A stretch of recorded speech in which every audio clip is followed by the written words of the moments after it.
हाय दोस्तों, आप सबका स्वागत है आपके YouTube चैनल भूतों की अनसुनी कहानियाँ।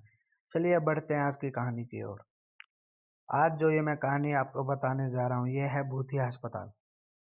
विजयनगर के मेंटल हॉस्पिटल के सामने सुबह के समय एक ऑटो आकर वहाँ रुका।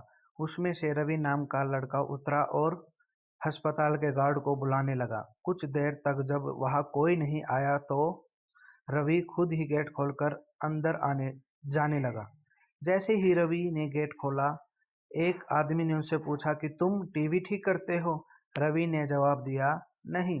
यह सुनते ही उस आदमी ने रवि को जोरदार थप्पड़ मारते हुए कहा, यहाँ से अभी सिर्फ टीवी ठीक करने वाले को ही अंदर आना है। तुम यहाँ क्या कर रहे हो? रवि को कुछ समझ नहीं आ रहा था।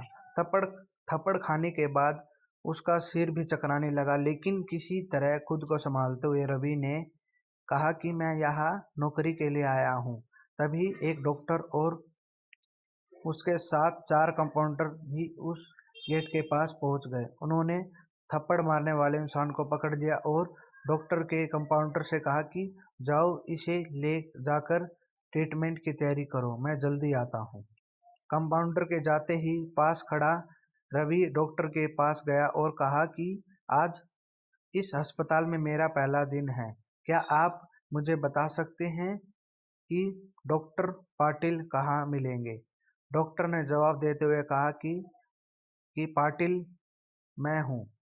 तुम यहाँ से सीधे जाकर अपना जॉब लेटर ऑफिस में जमा करो और वहाँ से ड्रेस लेकर बगल के कैबिन में आ जाना।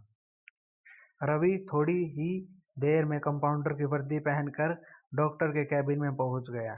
डॉक्टर ने उसे बताया कि जो तुम्हें अभी गेट में मिला था वो पागल है। पिछले 8 दिनों से वो सभी को टीवी बनाने वाला समझ रहा है।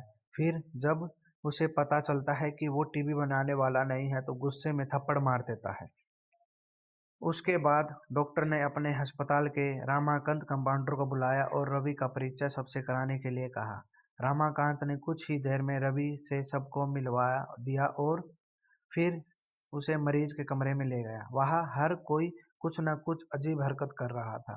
कोई दिल टूटने वाली शायरी सुना रहा था तो कोई फिल्मी संगीत गाते हुए डायलॉग मार रहा था। सभी मरीजों को दिखाते हुए रमाकांत ने रवि से कहा कि आज के बाद से तुम्हें इन सारी चीज़ों को झेलना होगा। इतना कहकर रमाकांत वहाँ से चला गया। तभी रवि को पता चला कि उसकी नाइट ड्यूटी लगी है। दिन के समय आराम करने के बाद रवि रात को मरीजों की देख रेख में जुट गया। जैसे ही रात के 12 बजे तो सभी का चेहरा डर के मारे पीला पड़ने लगा। हल्ला करने वाले मरीज भी चुपचाप से एक कोने में बैठ गए। यह देखकर रवि को बड़ा अजीब लगा। उस दिन नाइट ड्यूटी में मौजूद डॉक्टर से रवि ने पूछा कि आखिर ये सब क्यों हो रहा है, सब लोग इतना क्यों डर रहे हैं। डॉक्टर ने जवाब दिया, इस अस्पताल में रात 12 बजे के बाद भूत घूमते हैं और वो सारे भूत इसी अस्पताल के पुराने मरीज हैं जिनकी इलाज के दौरान मौत हो गई थी। तुम संभल कर रहना। रवि को भूतों पर विश्वास बिल्कुल भी नहीं होता था। उसने डॉक्टर की बात को हंसी में टाल दिया और अपना काम करने लगा। उसी रात रवि अकेले बाथरूम जा रहा था। तभी उसे लगा कि कोई उसके पीछे है। मुड़कर देखने पर कोई नहीं दिखा।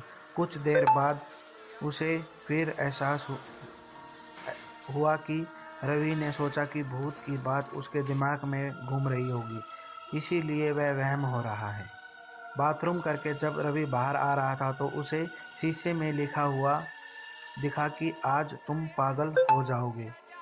रवि को लगा कोई उसके साथ मजाक कर रहा है, लेकिन उसने इस बात पर गौर नहीं किया और अपने काम पर लग गया।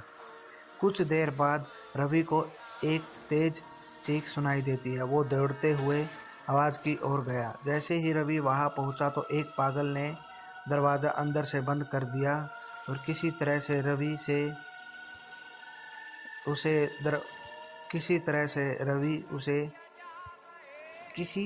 से रवि से उसे दरवाज़ा खुलवाया। दरवाज़ा खुलते ही उस पागल ने रवि को हवा में उछालकर गिरा दिया। रवि इतनी जोर से गिरा कि उसकी पीठ में गहरी चोट लग गई।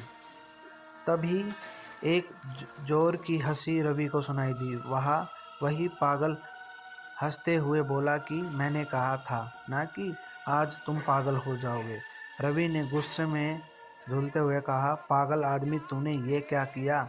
रुक, तुझे अभी बिजली का झटका लगाता हूँ, पागल ने जवाब दिया। अस्पताल में मिलने वाले बिजली के झटके से तो मेरी मौत हुई थी। अब तुझे क्या मुझे कोई शौक देगा? अब मुझे इनका डर नहीं। इतना कहते ही उस पागल भूत ने रवि को एक हाथ से पकड़ा और दूसरे हाथ स्विच बोर्ड में डाल दिया। इस तरह से रवि को बिजली का इतना तेज झटका दिया कि उसकी चीख से पूरा अस्पताल गूंजा। रवि की आवाज़ सुनकर अस्पताल में मौजूद नाइट स्टाफ दौड़ते हुए उस कमरे की तरफ आए। सबको बाहर रवि बेहोश मिलता है। रवि को मरीज के बेड पर लेटाया। उसी दिन से रवि दिमाग की हालत खराब है। अब रवि अपने आप को उस अस्पताल का डॉक्टर समझता है। अपनी पागल स्थिति और डॉक्टर बनने के वहम के चलते रवि ने ब्लड से अब तक कई लोगों का पेट काट दिया। उस रात उस भूतिया अस्पताल से रवि की तरह ही चीखने की आवाज़ आने लगती है और किसी न किसी को वो भूत रवि की तरह ही पटक देता है। यह चीखने की आवाज़ हमेशा उसी समय आती है जब रवि बिजली के झटके दिए जाते हैं। कहानी से सीख, सामने वाली की चेतावनी को हल्के में ना लेना चाहिए। खतरनाक हो सकता है, हमेशा सतर्क रहना चाहिए। थोड़ी सी भी सावधानी हटने पर भयानक दुर्घटना घट सकती है।